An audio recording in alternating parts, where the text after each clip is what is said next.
제4장 29페이지, 29페이지 제4장을 강의를 시작하겠습니다. 잠깐 좀 제가 양해 말씀드리면 이 강의는 이미 녹화가 돼서 이제 올려놨는데 소리가 안 들린다 그래서 다시 이제 녹화를 하는 그런 상황이 있습니다. 그래서 하여튼 최선을 다해서 그 녹화되지 않은 부분을 이제 강의를 메이크업하려고 합니다. 자, 이제 하나님 형상에 대한 인간적인 연구인데 인간에 대해서 어떻게 이해하느냐, 굉장히 중요합니다. 앞서서 인간은 하나님의 형상으로 만들어졌다.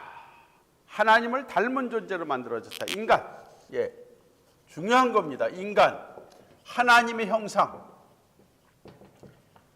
이 하나님의 형상으로 만들어져서 하나님과 완전히 닮은 하나님의 대표자가 되었다.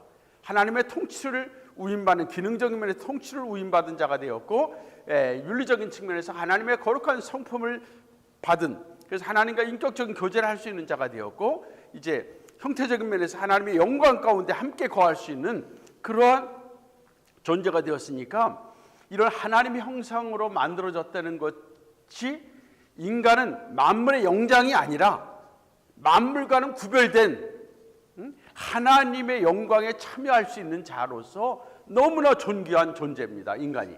그래서 인간론에 대해서 우리가 공부를 이제 오늘 구체적으로 하게 되는데요. 그래서 인간론에 대한 바른 이해가 필요한데 잘못 이해하면 인간은 뭐 영혼을 가졌다, 육체를 가졌다.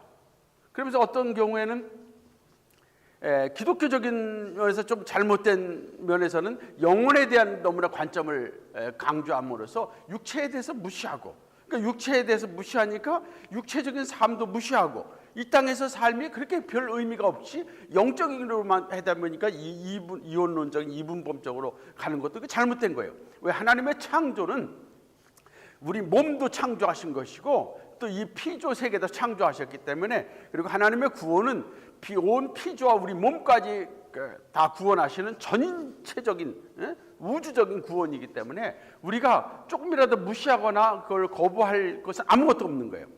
아브라함 카이퍼는 하나님의 주권과 하나님의 소유권이 믿지 않은 것은 한 뼘도 없다 그랬어요. 온 우주가 하나님의 주권이 하나님의 것이고 하나님이 다스리시는 것이라면 우리 사람도 하나님의 형상으로 지음을 받았기 때문에 우리가 온 우주적인 측면에서 또 우리 몸까지 포함해서 모든 삶의 전 영역을 다 우리가 귀한 우리에게 주어진 하나의 영역으로, 삶의 영역 또 책임의 영역으로 봐야 되는 겁니다. 이렇게 하나님의 형상으로 만들어진 인간이 얼마나 중요한지 조직신학적인 면에서도 보면, 이제 우리가 조직신학에서 뭐 서론을 다루면서 제일 먼저 신론을 다루잖아요. 신론.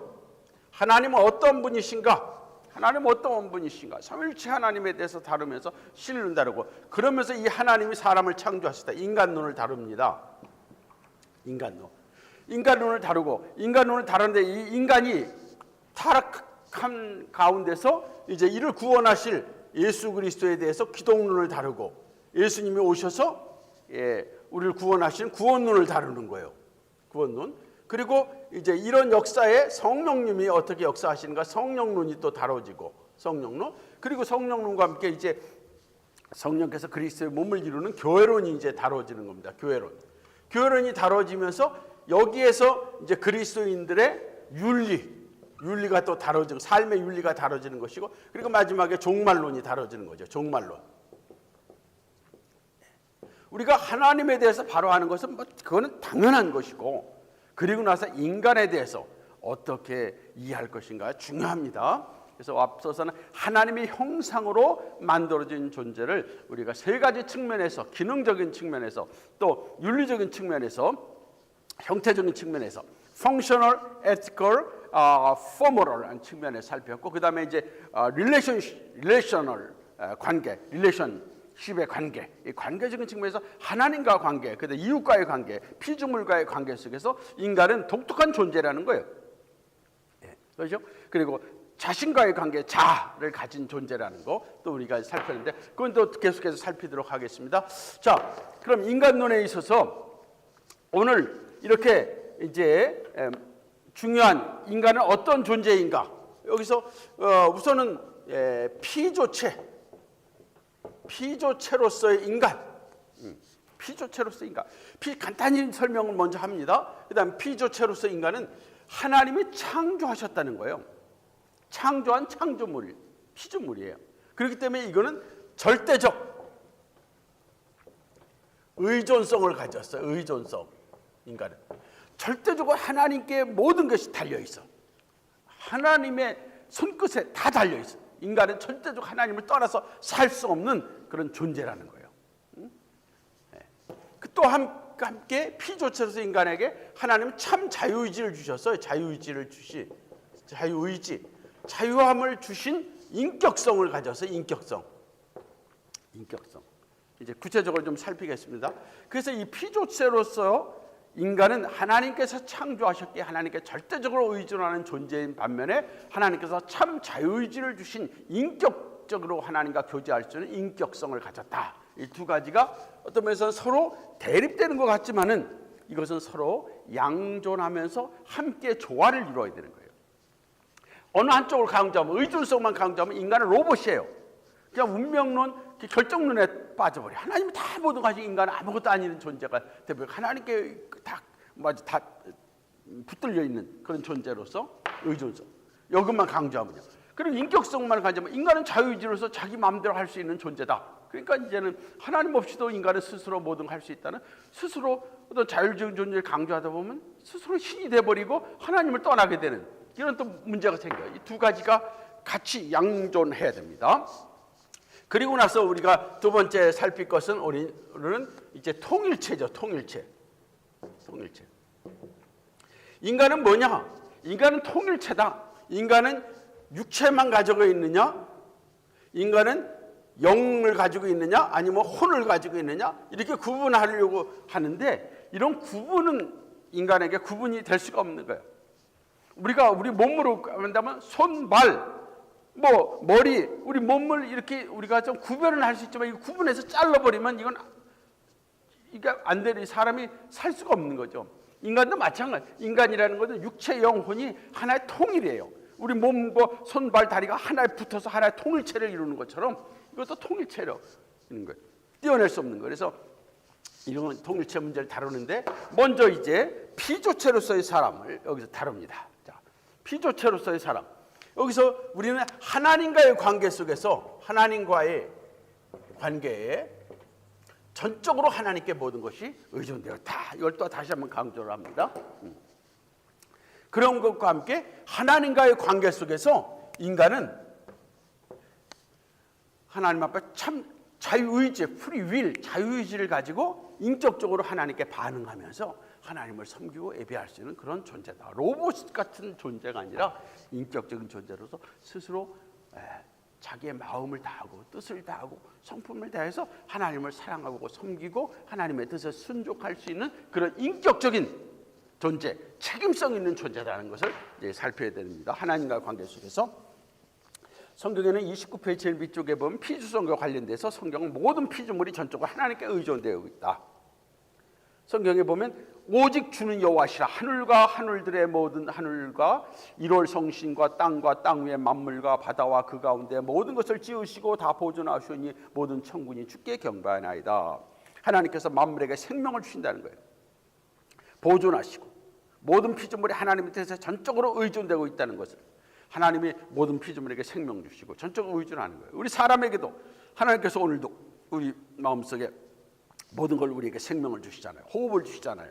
지금도 우리 몸에서 심장이 뛰고 있습니다. 호흡을 하고 있습니다. 이거 잠깐 멈춘다는 거, 이거는 그냥 심장마비가 되고 끝나는 거죠. 하나님께서 멈추가시면 멈추는 거예요. 이건 우리가 스스로 내가 뛰고 싶다 뛰는 게 아니라 또 멈추고 싶다 멈추는 것이 아니라 하나님께서 우리 생명을 주장하시는 거예요. 우리의 모든 것 하나님의 손에 달려있고 우리의 호흡은 하나님께 생명이 달려있는 거예요. 바울은 아덴에서 이런 사실을 분명히 얘기하고 있잖아요. 30페이지에 한 장 넘어갑니다. 하나님께서 만민에게 생명과 호흡과 만물을 친히 주시는 이심이라. 하나님께서는 우리가 그를 힘입어 살며 기동하며 존재하느니라. 모든 존재만에서 사람은 전적으로 하나님께 의존하고 있는 거예요. 하나님께서 모든 생명 주시고 호흡을 주시는 거예요. 또 만물을 주시는 거예요. 모든 것이. 그래서 우리의 호흡조차 하나님께 달려 있어. 하나님의 뜻을 떠나서는 한 발자국도 우리가 움직일 수 없고 하나님의 허락 없이는 한 발. 그 성경의 말씀에 하나님이 허락지 아니하시면 하나님이 허락지 아니하시면 어떤 그 참새 한 마리가 땅에 떨어지지 않는 거예요. 우리 머리끝까지 세시면서 하나님 모든 걸 다 주관하시는 거예요. 하나님이 주관하신다. 이걸 우리가 확신해야 되겠고, 그다음에 로버트 프린스 매드는 사람의 하나님과 그의 법에 대한 전적인 의존에 대해서 이렇게 얘기하고 있어. 피조성은 하나님께 절대적 의존을 의미한다. 절대적 의존. 사람은 하나님이 살게 하시기에 오로지 사는 것이에요. 만약 하나님께서 잠시 동안 그의 손을 멈추신다면 사람의 생명은 끝나게 될 것이다. 피조성은 또한 사람이 법칙 아래에 있다는 것을 의미한다.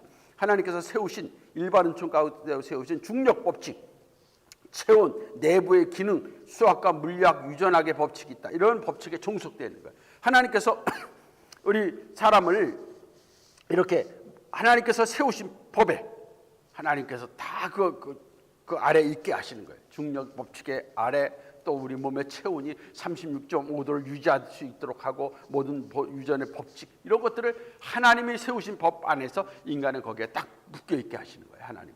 그래서 하나님의 모든 주권 안에 전적으로 종속되어 있는 존재다. 이와 함께 이제 참 의지를 가진 인격성. 이건 전대적인 의존을 이제 살폈고요. 참 인격성은 자유의지와 관련되어 있어요. 인격적인 자유의지. 그래서 사람은 독립적으로 절대적 의존하지 않고 독립적으로, 이 독립이라는 것은 좀 상대적이죠. 절대적인 독립은 아닙니다. 상대적 독립성을 가지고 있습니다. 하나님의 허락하시는 그러한 한도하에서 하나님 앞에서 인격체로서 자유의지를 가지고 존재하는 거예요. 그래서 인간은 인격체다. 휴스는 하나님께서 사람을 창조하실 때 다른 동물에게는 불가능한 창조주 하나님과 인격적인 교제를 하며 개인적으로 반응할 수 있는 인격적 존재로 창조하신 거예요. 하나님의 아담과 하와를 하나님 형상으로 창조하시면서 하나님께 전적인 의존성을 가진 존재일 뿐만 아니라 또한 하나님 앞에서 참 자유의지를 가지고 하나님 앞에서 서원하게 또 모든 걸 생각하고 판단하고 결정하고 거기에 대해서 책임을 질 수 있는 그런 인격적인 존재로서 하나님과 교제할 수 있는 그런 존재로 창조하셨다. 그래서 인격적인 측면에서 사람은 모든 피조물과 전적으로 구별된 다른 존재죠. 전혀 다른 존재. 다른 피조물들은 절대 의존성을 가지고 있죠. 그러나 인간은 참 자유의지를 가진 인격성을 가진 존재라는 것 우리가 생각해야 되겠고요. 창조시 하나님은 이렇게 창조주 하나님과 유사한 생각하고 선택하고 행동하는 능력을 부여받았다. 그러므로 인격적이라는 것은 자기 의식을 가지고 자기 선택을 할 수 있는 자유를 소유하고 있다는 거예요. 호크만은 사람이 외부에 의해 전적으로 조종되고 있는 로봇이 아니다. 자기의 결정의 능력과 자기 목표를 가지고 있다. 하나님이 주신 자유의지를 가지고 자기가 선택하고 판단하고 결정하고 또 하고자 하는 목표를 가진 그런 존재다는 거예요. 브린스 매드는 사람은 그의 결정에 대해 도덕적인 책임을 가진 피조물이다. 창조시의 사람은 창조주를 사랑하며 자유롭게 섬길지 아니면 창조주를 거스르는 행동을 할지 선택을 부여받았어.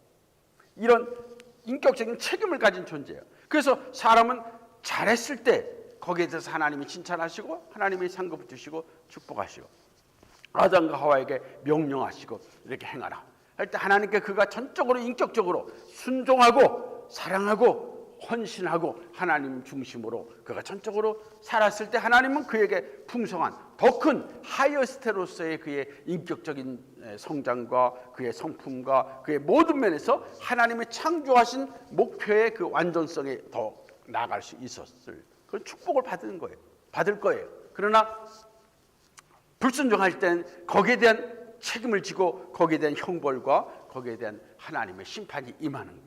이게 인격적인 존재이기 때문에 그런 거예요. 다른 동물들이 뭐 잘못했다고 해서 하나님은 그 동물을 심판하고 뭐 판단하시지 않아요. 그거는 인격적인 존재가 아니기 때문에 그래요. 자, 성경은 이와 같이 이렇게 의존성, 피조성, 하나님께 창조되었다. 그래서 전적으로 하나님께 의존되었다. 그와 함께 하나님께서 참 자유의지를 주신 인격성, 인격체라는 것. 이것이 두 가지가 다 성경은 이거를 같이 가르쳐요. 그래서 저는 이거를 우리가 하나님의 절대 주권적인 측면에서 100% 하나님의 절대 주권을 가지고 하는 다스리기 때문에 절대적 의존성은 100%예요. 그 다음에 하나님은 우리에게 자유의지를 주셔서 인격적인 존재이기 때문에 100% 우리는 자유의지를 가지고 모든 것을 책임을 질 수 있는 그런 인격적인 존재 100%. 그렇기 때문에 잘못을 했을 때 100% 인간은 자기의 책임을 지는 거지. 하나님 50, 우리 50, 인간 50이 아닌 거예요. 인격적인 존재에서 100%. 이 두 가지가 같이 같이 양존하면서 양립하는 것이지 서로 대립하는 것은 아니다. 하면 안 된다. 그리고 어느 한쪽을 무시하거나 어느 한쪽만 강조해서도 안 된다. 그렇죠? 어느 한쪽을 이쪽을 강조하면 인간은 로봇이고 하나 운명론에 빠지는 것이고, 결정론에 빠지는 것이고, 여기만 강조하면 인간은 하나님 없이도 스스로 모든 것을 할 수 있는 하나 신적인 존재가 되면서 하나님과의 관계가 무시되는 그런 존재가 되어버리는 거죠. 그래서 프린스 매드는 그 중간에 사람의 피조성과 인격성은 함께 공존해야 하며 서로 긴장관계에 있어야 한다. 피조성을 강조하고 인격성을 부차적으로 본다면 결정론이 돼야 되고, 사람은 비인격화된다. 그리고 피조성이 무시된 때 인격성만 강조할 때 사람은 신격화되고 하나님의 주권이 존중받지 못한다. 만일 사람이 하나님의 계획과 목적을 거부할 권세를 가졌다면 하나님은 한쪽 날개의 힘을 잃은 것이 되어버린다. 인간은 하나님을 떠나서 하나님의 결정, 하나님의 계획과 무관하게 살아갈 수 있는 존재가 아니라 여기에 100% 의존된 존재이면서 또 인간은 자유의지를 가지고 자기의 결정과 행동에 대해서 하나님께 책임을 지고, 그리고 전적으로 하나님의 뜻에 순종해야 될 스스로의 그런 자발적인 그런 의지를 가진 인격체다는 것입니다. 계속해서 인격성과 관련해서 참 자유는 이렇게 선택할 능력이에요. 선악을 선택하고 하나님을 영화롭게 하거나 하나님을 거역하는 이런 능력을 가진 거예요. 참 자유의지를 가졌기 때문에. 그래서 아담에게, 하와에게 이것을 먹지 말라, 동산의 모든 과실을 먹되 선악을 알게 하는 나무, 중앙에 있는 나무를 먹지 말라고 했을 때 이거에 대해서 이런 의존성에 있는 존재가 아니라 인격적인 존재로서 하나님이 그렇게 그 명령을 내리신 겁니다. 그래서 아담은 선악을 선택하고 하나님 영화롭게 할 것인가 하나님을 거역할 것인가 스스로 선택한 능력을 가진 인격체예요. 인격체. 이런 인격적인 존재인데 결국 이것이 어떻게 반응했느냐 조금 이제 나옵니다. 자, 이런 인격성은 인간이 타락한 이후에도 어느 정도 이것이 남아 있어요. 인격성은 남아 있어요. 그런데 문제는 이제 이런 참 자유의지가 남아있긴 남아있는데 타락하기 전에는 정말로 하나님을 향해서 하나님의 뜻에 전적으로 순종하고 반응하고 결정할 수 있는 그런 책임 있는 인격적인 존재로서 있었는데, 타락할 때 그 의지가 이제는 하나님을 향한 의지는 무력화돼 버리고 악을 향하며 하나님을 거역하면서 사탄과 짝하면서 결국 타락할 방향으로 나가는 쪽으로만 의지가 작동하는 그런 인격적인 면에서 하나님 보실 때 너무나 타락한 인격적인 존재가 되니까 인격 자체는 없어진 건 아니에요. 그런 존재가 됐다는 거 우리가 보시면서, 자, 참 자유의지, 이거 적극적으로 의지해요. 참 자유의지는 적극적인 의지로 하나님을 기쁘시게 할 수 있는 의지를 가진 존재라는 거예요. 하나님. 그럼 이런 참 자유의지에 대해서 이제 좀 창조 때, 그리고 타락 때, 그리고 하나님의 구속, 그리고 구속에는 이제 우리가 구원받았을 때 이제 이것이 성취 회복, 그 다음에 재림 때, 구속과 재림에 예수님의 오심의 마지막 날에 이것이 완성되고 이제 완성된다. 그걸 생각해 보시면 먼저 창조 때 보죠. 하나님이 아담을, 우리 인류의 대표자인, 인간의 대표자인 아담을 창조하실 때 참 자유의지를 주셨어요. 인격성을 주셨다는 거예요. 인격체. 그래서 어거스틴이 사용하는 것은 이 인격적인 자유의지, 인격성을 어떻게 표현하냐면 어거스틴이 우리에게 쉽게 아주 설명했습니다. able not to sin. 죄를 안 질 수 있는, 죄를 안 질, 이쪽에 죄라면 이쪽을 향해서 나가지 않고 죄를 안 질 수 있는, 그렇다면 적극적인 면에서 뭐예요? 선을 행할 수 있는, able to do good. 하나님께 순종, able to obey. 하나님께 순종할 수 있는 그런 인격적인 존재로 하나님이 창조하셨고 그런 존재였다. 그래서 창조 시에는 항상 죄를 이제는 안 짓고 거부하고, 이건 잘못된 거야, 이건 선악을 판단해, 이건 악한 거야, 나쁜 거야, 이건 선한 거야, 이거 하나님을 기뻐하시는 거야, 이거 하나님을 영화롭게 하는 거야, 이걸 알고 판단하고 이제 그쪽으로 결정하고 행동하고 나갈 수 있는 그런 자유의지를 가진 존재가 되었다. 응? 이런 존재가 되었어요. 그래서 이런 가운데서 인간은 이제 인격적인 존재니까, 그런데 이런 가운데서 자기 의지가 아무리 강하더라도 좀 여러 가지 유혹이나 이런 것이 강할 수 있잖아요. 사탄은 또 강력하게 유혹할 수 있잖아. 그럴 때 아버지 하나님, 응? 나를 창조하신 하나님, 나는 하나님께 모든 게 속해 있고 하나님이 나를 주관하십니다. 하나님 나에게 더 힘을 주시고 은혜 달라고 하나님 앞에 더욱더 의존성을 가지고 하나님 앞에 나가면 되는 거죠. 그럼 이제 그렇게 그런 가운데서 아담이 시험을 받았어요. 근데 시험의 과정에서 하와에게 먼저 시험했지만 결국 아담이 그 옆에서 함께 있었던 아담이 먹었다는 것은 아담이 함께 있으면서 아담이 거기에 어떤 주체적인 책임자였다는 것을 성경은 말하고 있습니다. 그래서 결론은 아담이 사탄에게 시험을 받을 때에 저것을 따먹지 말라고 하더냐, 저것을 먹으면 너희가 오히려 하나님처럼 돼서 너희들 스스로 선악을 판단하고 너희가 하나님과 독립된 존재로서 너희들이 정말 그런 자유의지를 마음껏 너희들이 행사할 수 있고 하나님과 독립된 존재로서 너희들이 그런 영광을 누릴 수 있다. 이런 시험을, 하나님의 의존성을 무시하고 인격성을 가져서 스스로 하나님처럼 되려고 하는 그러한 사단의 시험을 받았단 말이에요. 이랬을 때 아담은 그것을 거부하고 자기 의지를 어느 쪽으로, 하나님께 순종하는 쪽으로, 불순종은 아니다, 순종하는 쪽으로 발동하고 결정하고 행동했어야 되는 거예요. 그의 인격, 참 자유의지의 그 온전한 행사죠. 휴스는 사람의 참 자유는 하나님의 자유와 조화를 이룰 때만 가능하다. 사람의 의지가 참 자유를 얻을 수 있는 것은 하나님의 의지에 순복할 때다. 그래서 참 자유는 하나님이 기뻐하시는 뜻의 방향이 있잖아요. 그 방향을 향해서 나갈 때 참 자유의지는 온전히 행사될 수 있는 것이고 그것이 온전한 자유의지다. 자유의지의 그런 행사다. 그런데 이런 창조시의 참 자유는 죄를 안 질 수도 있기 때문에 죄를 질 수도 있는 그러한 상태에 있기 때문에 어떤 면에서 완전한 성수, 더 이상 이제 떨어질 수 없는 그런 완전한 성수로 나가는 단계에 있는 거예요. 하나님은 완전한 성숙한 존재로, 인격적인 존재를 만드셨어요. 그래서 인간에게 모든 책임이 주어진 거예요. 그런데 이것이 완전한 성숙의 단계로 나가는 그런 디렉션의 방향으로 이제 더 나가야 되는 거예요. 더 나가야 되는 거예요. 그런 차이를 우리가 창조 시에 하나님은 온전하게 창조하셨지만 더 완전한 성수, 하이어 스테이트, 떨어질 수 없는 그런 단계로, 완전한 성숙의 단계로 올라가는 거죠. 그런 상황에 이제 있었습니다. 그래서 후크만은 이 점을 강조해요. 우리 첫 조상은 그들의 깨끗함을 잃어버릴 수 없는 지구한 상태 나가야만 했다.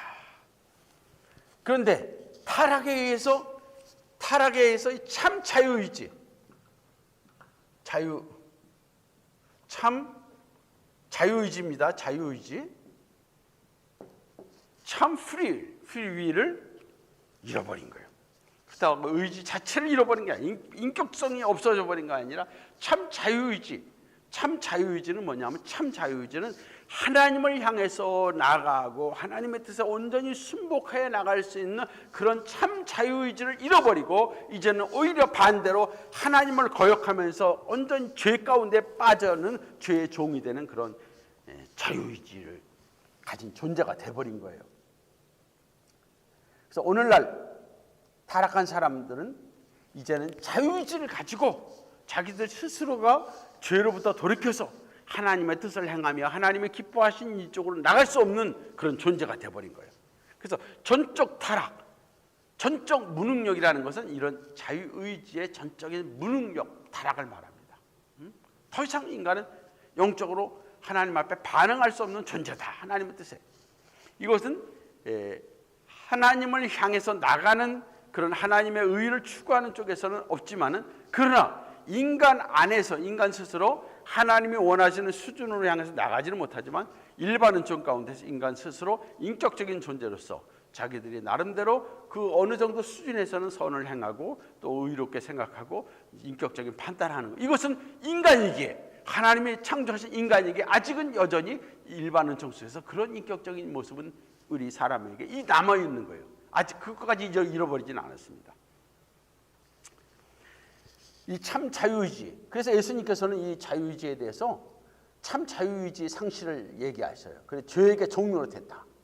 예수님은 너희는 죄의 종이다 했더니, 유대인들이 언제 우리가 종이 됐느냐, 우리는 종된 적이 없다. 너희들은 죄를 범하는 자마다 죄의 종인 것이다. 죄. 그렇다 오늘날 우리 모든 사람들이 죄의 종이 돼서 죄를 범하고 계속해서 죄 가운데 삶을 살잖아요. 그러나 우리 믿는 자들은 죄 가운데서 계속해서 살지 않고 죄를 지면 회개하고 다시 돌이켜서 하나님 앞에서 나가는 그런 면에서 존재론적인 면에서 전혀 다른 존재가 된 거예요.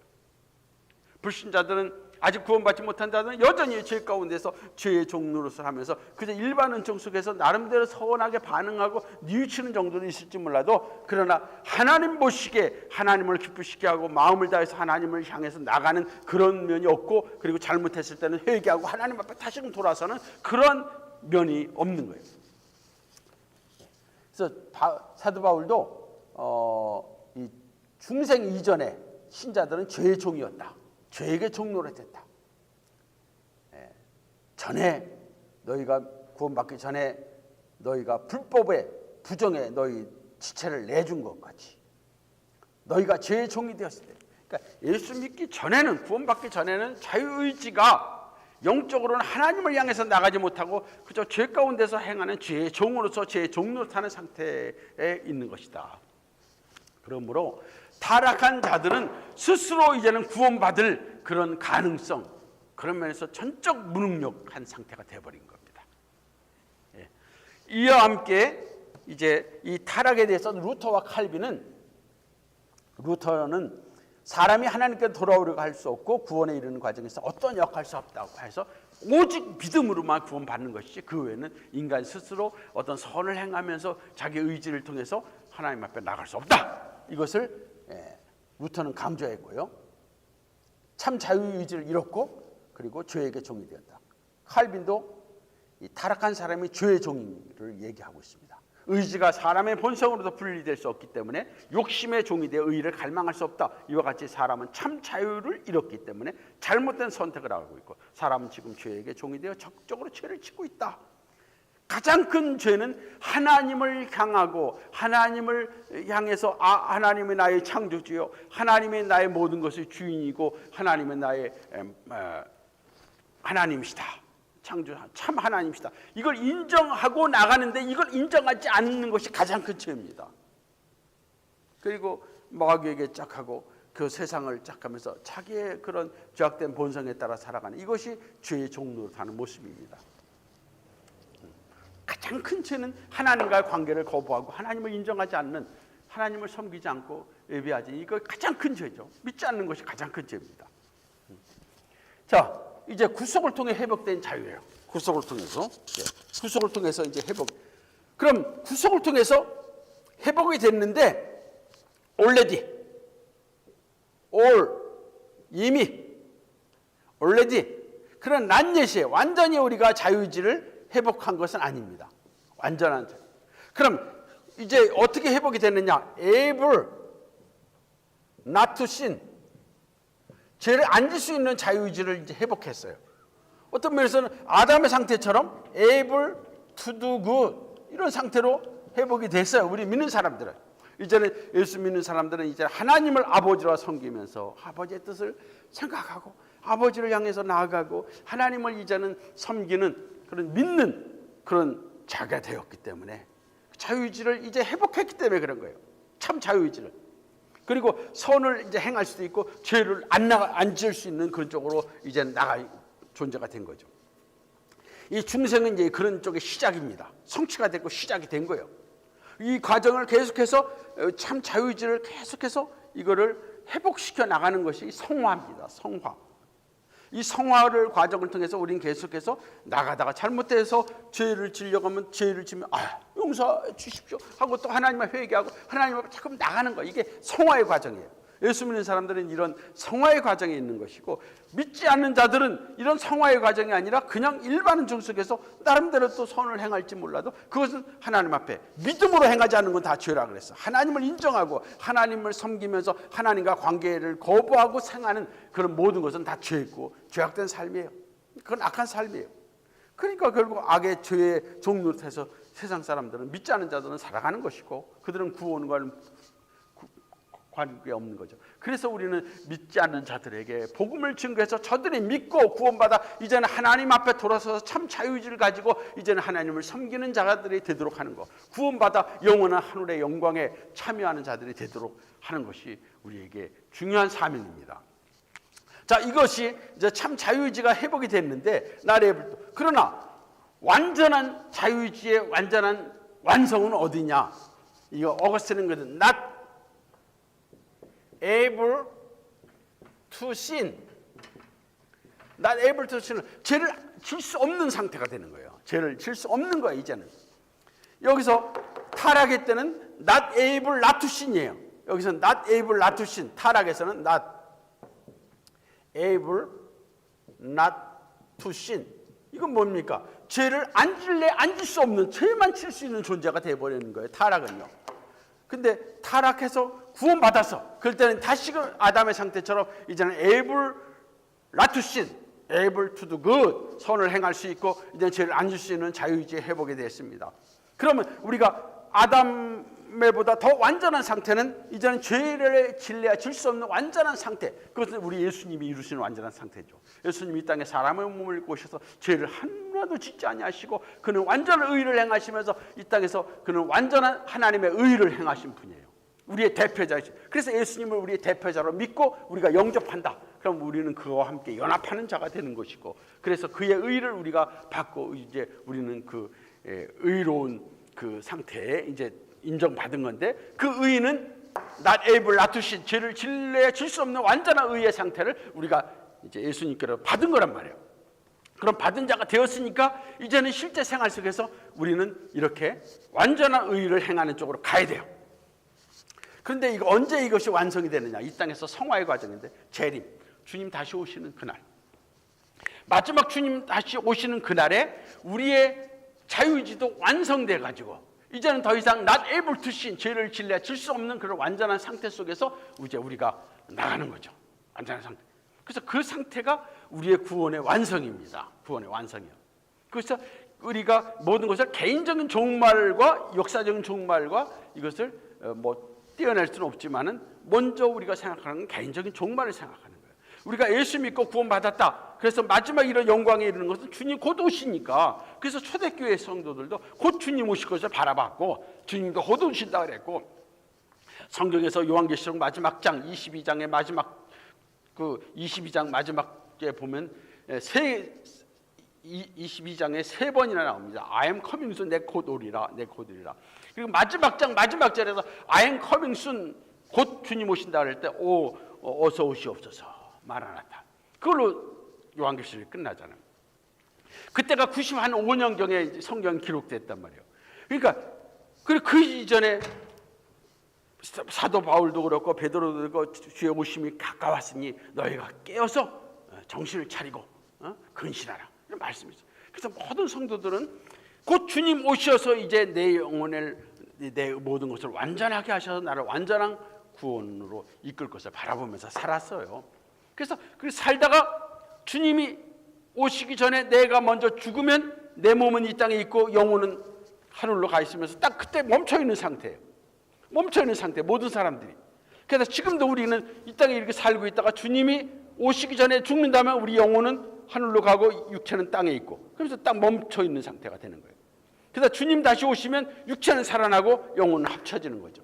근데 우리가 살아있는 동안에 주님이 오신다 그러면 우리 몸은 죽지 아니할 몸으로 변화되고 우리 영과 혼이 모든 것이 전 하나가 돼서 주님을 만나는 거예요.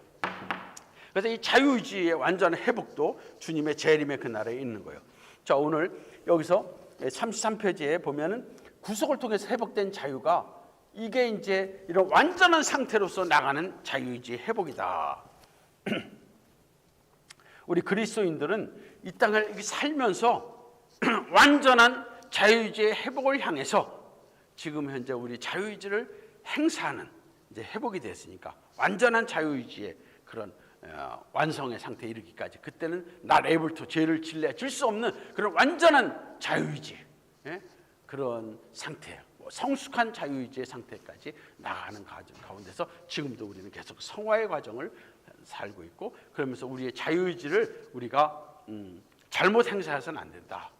과거에 믿기 전에 가졌던 잘못된 자유의지 행사로 자꾸만 가서는 안 되고, 이제는 참 자유의지를 회복했으니까 그 의지를 자꾸만 회복시켜서 나가야 된다.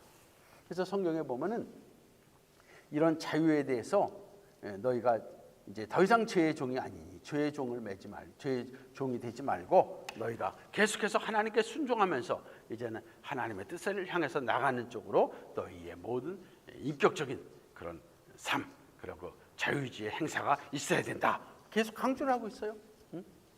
사도 바울도 형제들아 너희가 자유를 위하여 부르심을 입었으나 그러나 그 자유를 육체의 기회를 삼지 말고 오직 사랑으로 서로 종노릇하라. 베드로도 그랬어요. 너희는 자유가 있으나 그 자유로 악을 가린 데 쓰지 말고 오직 하나님의 종과 같이 하라. 자유의지를 참 자유의지. 그래서 이제 우리도 이 땅을 믿는 자들도 이 땅을 살면서 이제 자유의지가 회복됐기 때문에 이 자유의지의 참 자유의지를 잘 사용할 때 여기에 대한 책임으로 하나님은 상을 주시는 것이고, 이 자유의지를 잘못 사용할 때 하나님은 거기에 대해서 책망하시는 거예요. 이런 자유, 이제 이런 자유의지는 우리에게 주신 은사, 이런 축복이면서 여기에 대한 그만한 책임과 사명이 우리에게 따라온다. 인격체, 그래서 생각해야 됩니다. 자, 34페이지에 넘어가면, 그래서 이런 참 자유의지는 하나님의 법에 이게 얽매이는 것이 아니라 하나님의 법에 잘 따르는데 자유의지가 온전히 행사될 수 있다. 예를 들어서 길을 운전하고 가는데 여러 가지 교통법이 있습니다.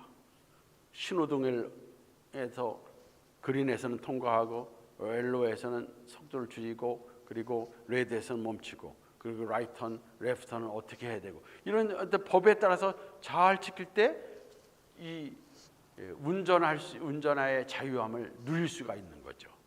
근데 그런 법이 내 운전하는데 나의 자유를 자꾸만 억압한다. 그걸 무시하고 가버리면 그 자유의지가 온전히 행사되는 것이 아니라 오히려 더 큰 어려움이 오는 거예요. 마찬가지로 우리 참 자유의지는 이제 예수 믿고 구원받은 자들에게는 참 자유의지가 회복되었기 때문에 이 자유의지를 이제 마음대로 막 행사하는 것이 아니라, 마음대로 사용하는 것이 아니라 이것을 하나님의 법을 따르면서 하나님의 뜻을 따르면서 순종하는 쪽으로 나가는 것으로 우리가 참 자유의지를 행사해야 된다.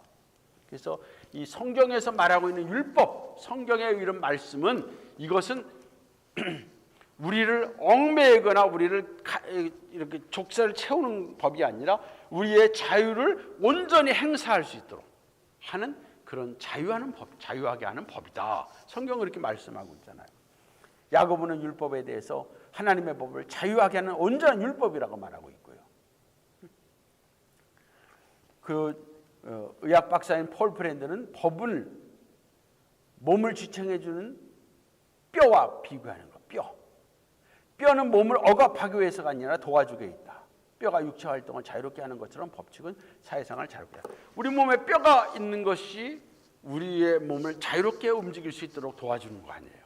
그처럼 법이라는 것은 바로 우리의 자유의지를 온전히 행사할 수 도와주는 것이지, 그게 그걸 얽매이거나 그걸 방해하는 것이다. 만약 우리 몸에도 뼈가 있어서 제대로 마음대로 하지 못한다 해서 뼈가 없으면 이거 흐물흐물하면서 자유로울 것 같지만 오히려 부자유하게 되는 것처럼 여기서 법을 몸의 뼈와 비교하고 있는 것을 생각하면 좋겠습니다. 따라서 신자가 기쁘게 하나님의 법을 지킬 때, 하나님의 법을 따르고 하나님의 법을 순종하고 나아가고 하나님 뜻대로 살아갈 때 참 자유를 마음껏 행사하는 것이다. 누리는 것이다.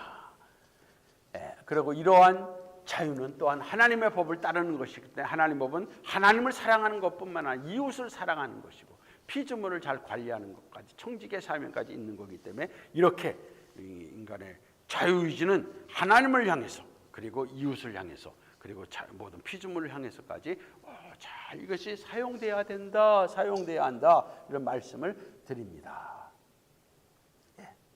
자, 좀 더 읽어보시고 이제 재림 후에 완전케 된 참 자유.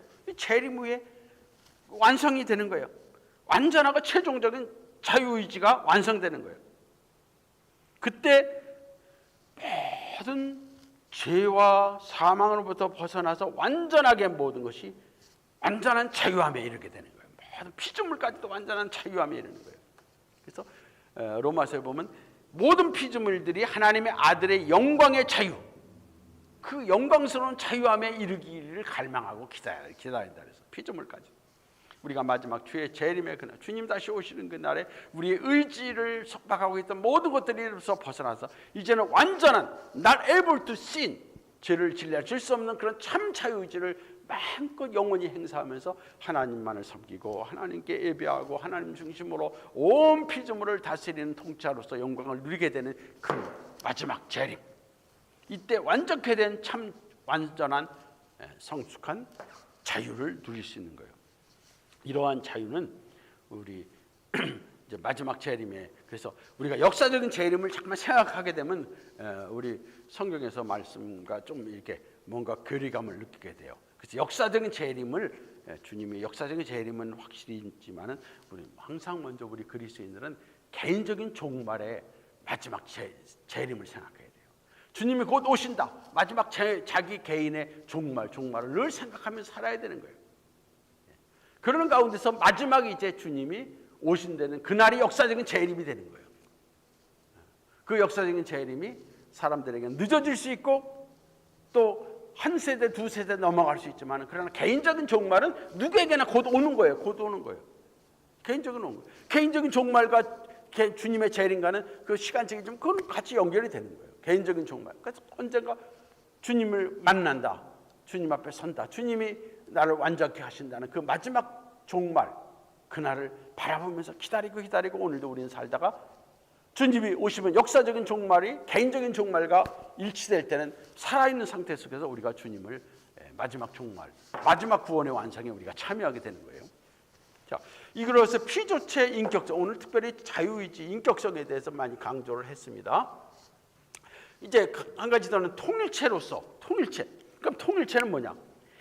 인간에 대해서 여러분 통일체 관련돼서 인간은 영, 혼, 육으로 이렇게 구분하는 경우도 있고 아니면 영혼, 육 이렇게 둘로 구분하는데 우리 그리스도인들은 우리 성경적으로는 영혼과 육을 구별은 합니다. 구별. 그러나 이걸 대립시키거나 이거를 구분해서 세퍼레이트 시킬 수가 없어요. 세퍼레이트 되는 세퍼레이트 나누는 순간에 이거는 인간의 참 존재가 아니에요. 우리 예수님께서 마지막 십자가에서 죽으실 때 그 영혼을 아버지께 부탁하셨어요. 그 영혼이 이제 떠나셨어요. 스데반도 아버지와 내 영혼을 주께 부탁하나이다 하면서 마지막 잠들었어요. 그러면 이때 떠나니까 그거는 죽음이죠. 우리 그리스도인들의 예수님께서 나를 믿는 자는 죽어도 살겠고 살아서 믿는 자는 영원히 살리라 그런 말씀하는 것은 영육은 분리될 수 없는 거예요. 하나 되는 거예요. 그러면 영혼 육도 마찬가지죠. 우리 영혼과 혼과 육에 이렇게 세퍼레이트 시키는데 이걸 세퍼레이트 시키는 그 사람들은 이 혼의 문제를 좀 심리적인 심령 쪽으로 생각을 합니다. 마음 쪽으로. 그러면 여러분 내가 머리 생각한다. 생각하는 어디에 속한 거예요? 생각은 뇌가 생각하는 거 육체만 생각하나요? 마음은 어디 있나요? 마음은 어디 있나요? 그럼 우리 영으로 하나님께 기도한다, 마음으로 기도한다, 이거는 무슨 말을 할까요? 성경은 우리를 하나의 통일체면서 그냥 한 통짜로 생각하는 것이 아니라 그냥 한 통짜만이 아니라 여러 가지 측면에서 볼 수 있는 다양성을 가지면서도 하나의 통일체라는 거예요. 그걸 지금 이제 결론적으로 말씀을 드립니다. 근데 3분설과 2분설의 문제점은 여기서 바로 뭐냐면, 이거 읽어보시면요, 사람은 뭐 영과 혼은 서로 나눠지고 나중에 영혼은 하나님께로 가고 육은 그냥 썩어서 없어진다, 이렇게 생각하고, 그리고 영과 몸이 서로 대립하고 영은 더 존귀하고 몸은 추하다, 이렇게 잠깐만 이거를 대립하고 이걸 몸을 악의 근원으로 생각하고, 그리고 몸의 그러니까 몸이 속한 것은 세속이야, 세속. 그래서 이 세상은 세속이야, 속된 세상이야. 그럼 물론 세상에서 살면 별 의미가 없어. 그럼 어디에만, 그러니까 영혼. 그래서 이걸 또 잘못 생각하면 교회라는 건물 안에 들어와서 생활하면 좀 더 거룩한 것 같고, 밖에 나가면 세속이고, 그것도 아니란 말이죠. 교회도 영적으로 하나님을 바로 서지 못하면 그거는 속된 것이 되는 것이고, 우리가 밖에 나가 세상에도 하나님이 창조한 영역에서 우리가 바르게 거기서 하나님의 뜻대로 살면 그것도 거룩한 영역이 되는 거란 말이에요. 우리 청교도들은 삶의 모든 영역, 이 세상은 다 하나님이 창조하신 하나님의 거룩한 영역이다. 그래서 모든 것을 콜링으로 봤어요. 직업을 다 하나님이 나에게 맡긴, 어떤 청소하는 것까지도 하나님이 나에게 주신 사명으로 알고 하나님의 것을 관리하고 청소한다, 하나님의 부분을 청소, 이런 마음을 가지고 모든 것을 한 거야. 그래서 직업의식이 항상 하나님이 나에게 맡겨주신 하나님의 것인데, 모든 것이 하나님이 나에게 맡겨주신 분야다. 그래서 그 속에서 하나님 앞에서 포럼되어 하나님 앞에서 그들이 살아가는 거룩한 삶을 살아가는 것이 청교도들의 그런 삶이에요. 그러므로 국가도 그렇고 사회도 그렇고 모든 것이 하나님을 섬기는 하나님 신정국가, 하나님 중심의 국가, 하나님의 말씀의 법이 되는 십계명이 중심이 되는 그런 국가, 사회, 또 개인 삶, 이걸 같이 봤단 말이에요. 왜냐하면 영육을 구분하지 않고 이걸 하나로 보는 이런 통일체로 보기 때문에 이게 가능한 거죠. 그래서 이 영과 혼과 육, 이것을 우리 보수에서 이렇게 3분법을 거의 이거는 인정 안 하고 영혼과 육이라는 2분법을 그래도 얘기를 하는데, 2분법 하니까 좀 이렇게 잠깐만 분리를 시키는, 구분하려고 하는 그런 경향을 갖기 때문에 저는 그냥 사람은 영혼과 육체를 가진 통일체다, 그렇게 생각하시면 제일 좋겠습니다. 그래서 영적인 면을 가지고 있으면서도 육체적인 면을 가지고 있는 그런 통일체로서의 사람이다. 그래서 우리는 사람이 하나님 앞에 반응할 때 영적인 면과 육체적인 면이 같이 반응을 해야 되는 거지, 동시적으로. 그렇죠? 우리가 마음으로 하나님을 찬송하고 입으로 찬송하고, 우리가 마음으로 찬송하고 영으로 할 때 다 몸과 영혼이 같이 가는 것이고, 우리가 하나님을 떠나서 죄를 지고 악한 일을 행동할 때 이것은 몸이 행동하는 것뿐만 아니라 마음과 영혼이 같이 행동하는 것으로 봐야 되는 거잖아요. 자, 이것을 우리 한번 생각하시고 이제 자, 그래서 우리 성경에는 이렇게 하나의 통일체로서 묘사하면서 영혼, 마음 이런 같은 용어들이 그냥 상호 교차적으로 사용하고 어느 한 측면을 설명하면서 그냥 그걸 하는 것이지, 사람이 한 측면을 설명한다 해서 그것이 한 부분으로 떼버렸다는 것이 아니라 여러 가지 측면에서 살펴볼 수 있는 거예요. 뭐 하나 보면 동쪽 측면에서, 서쪽 측면에서, 남쪽 측면에서, 북쪽 측면에서 우리가 볼 수 있듯이, 여러 가지 측면에서 설명하는 것처럼 사람은 이렇게 여러 가지 측면에서 설명하는 것이 있어요. 그래서 두 번째는 통일체로서 성경은 분명히 말하고 있는데, 성경은 구약 성경에서도 사람은 통일체면서 여러 가지 측면에서 설명을 하고 있어요. 측면에서 그 구약 성경 한번 보죠. 36페이지 구약 성경 뭔가? 네. 혼. 성경에서 네페시라는 혼이 나와요. 구약 성경에 네페시, 혼. 이거는 전인으로서 사람이 여러 가지 면을 가리키는데, 이 네페시는 사람의 됨됨이 전체. 그래서 그냥 네페시, 사람, 이렇게 사람으로 네페시. 그리고 루하, 루아는 영으로, 예, 영으로. 그리고 스테이시는 여기서 스테이시는 이렇게 설명하십니다. 루아는 하나님과 관련된 사람에게 사용돼 적합한 용어고, 네페시는 다른 사람과 관련돼 사용할 때 적합한 용어이다. 예, 네페시 다른 사람과 관련돼서 얘기할 때 네페시. 루아는 영으로서 설명을 할 때. 그리고 렘이라는 것인데, 렘이는 심령으로 이제 번역이 돼요. 심령, 생각, 느낌, 의지의 좌소이. 때로는 이것이 죄의 좌소가 될 수 있고요. 이게 바샤르, 육체, 이 외적인 육체적인 면을 얘기할 때 바샤르를 얘기하고 있어요.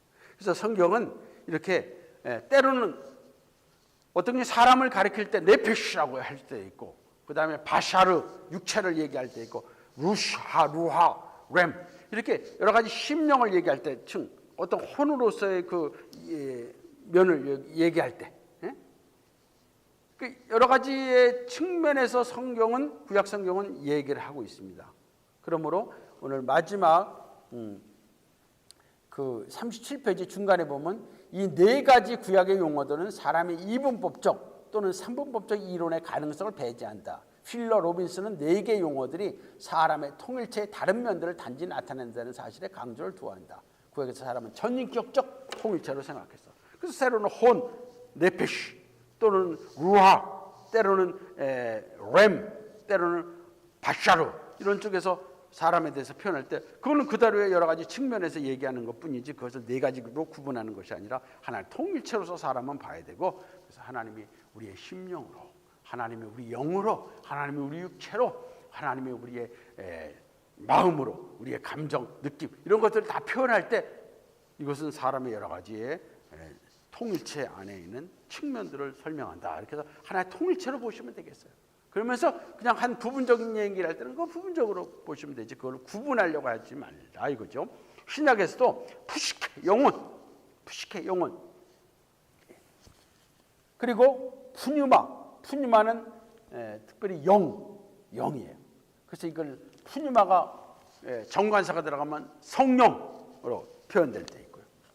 모든 사람들은 영을 가지고 있습니다. 영. 그리고 푸시케, 영혼을 또 가지고 있고요. 자, 읽어보시고, 그리고 카타르, 예수님께서 이제 여기에 푸시케라는 거, 예수님께서 그의 영을 아버지께 맡길 때 그 푸시케, 영혼을 맡긴 거예요. 영을 맡겼다, 영혼을 맡겼다. 스데반도 마찬가지야. 그 영을 주께 맡겼다. 그 영혼을, 푸시케를 맡겼다. 카르디아는 마음, 생각하고 느끼고 결단하는 그런 마음, 좌소, 인격적인 좌소. 이게 카르디아를 얘기하고. 그다음에 사르크스는 육체. 근데 우리 육체를 말할 때 헬라어는 사르크스와 소마인데, 소마는 주로 우리의 그 외형적인 육체를 말하고, 이 사르크스는 주로 타락한 성품으로서 육체. 그래서 육체의 열매는 육체를 죽이라 이럴 때는 사르크스를 주로 얘기하고, 소마는 우리 몸의 부활을 얘기할 때 소마를 얘기하고. 그래서 이렇게 여러 가지를 측면을 성경에서는 얘기를 하고 있습니다. 신약 성경도 그렇고 구약 성경도. 이런 것들은 여러 가지를 인간의 여러 가지 면을 강조하는 거예요. 특별히 정신적인 면, 영적인 면, 그리고 육적인 면, 이런 면들을 강조할 때 여러 가지를 쓰면서도 결국 이런 것들이 다 모여서 하나의 통일체를 이루는 존재다. 하나의 통일체. 인간은 떼어낼 수 없는 한 존재다. 우리는 영혼과 육체를 가진 존재라고도 설명하는 것도 맞겠지만, 영혼과 육체 안에 육체를 여러 가지 면을 가지고 있는 그런 통일적인 존재로서 우리의 구원은 이렇게 전인적인 통일체로서의 전인적인 구원이에요. 영혼과 육체와 모든 것이 구원받는 이것이 완전한 우리 전인 구원입니다. 예. 그러면 결론으로 39페이지에 보시고, 영육 통일체. 사람은 전인체예요. 통일된 연합체를 가지고 있어요.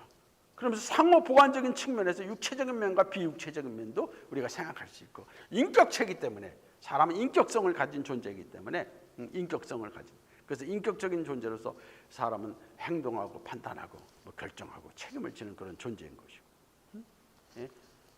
영육 통일체다. 영혼과 육체의 모든 것이 통일된 영육 통일 연합체, 하나의 전인이다. whole person이다. 전인이다. 유기적인 통일체적인 유기체다. 그래서 하나의 사람은 하나의 전인 통일체지만 두 개 상호 보완적인 측면도 생각해 볼 수 있다. 그래서 영적인 면과 육체적인 면을 우리가 이렇게 구별해 볼 수는 있습니다. 그래서 떼어낼 수는 없습니다. 영혼이 잘된 같이 영혼이 잘 될 때 우리 육체도 또 온전해지는 것이 중요하고, 때로는 이것이 좀 안 맞을 때도 있죠. 몸이 병들고 힘들었을 때 영혼이 더 잘 될 때도 있어요. 사도 바울은 내 육체는 쇠하나 그러나 겉사람은 쇠하나 내 속사람은 날로 새롭도다, 이런 면도 있습니다. 근데 일반적으로 볼 때는 우리 육체가 건강하고 우리 육체가 온전해질 때 우리 영혼도 더 힘을 내고 우리 영혼에 더 영혼이 잘 되고 영혼이 정말로 하나님을 향해서 나갈 때 육체도 더 기쁨과 강건함 속에서 같이 이렇게 병존하는 경우가 있고요. 어쨌든 이것이 우리 전인적인 한 몸 안에서 이렇게 이루어지는 것이다. 그래서 사람은 육체적인 몸과 인격성을 가지고 있어. 뇌는 우리 육체의 한 부분이지만 뇌는 또 마음에 우리 뇌가 행동하고 판단하고 모든 하는 거 우리 마음은, 그래서 우리 마음이 어디 있느냐, 여기 있는 것이 아니라 뇌의 활동으로 또 보는 경우도 있단 말이죠. 이건 이런 면에서 우리는 몸과 영혼에 너무나 밀접한 연결, 연합성을 여기 생각해 볼 수 있는 거예요. 관계성을.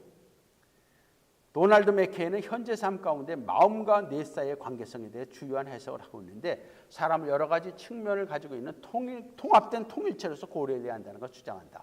우리는 마음과 뇌를 상호 반응하는 본체의 두 종류로서 보지 말고, 마음과 뇌가 두 종류가 아니라 그래서 하나의 통일한 신비한 통일체의 두 가지 동일한 실제적인 면을 본다. 뇌 활동의 육체적인 한 측면과 함께 정신 경험의 다른 측면을 본다. 우리가 말하고자 하는 것은 이러한 측면들은 상호 보완적이라는 것이죠.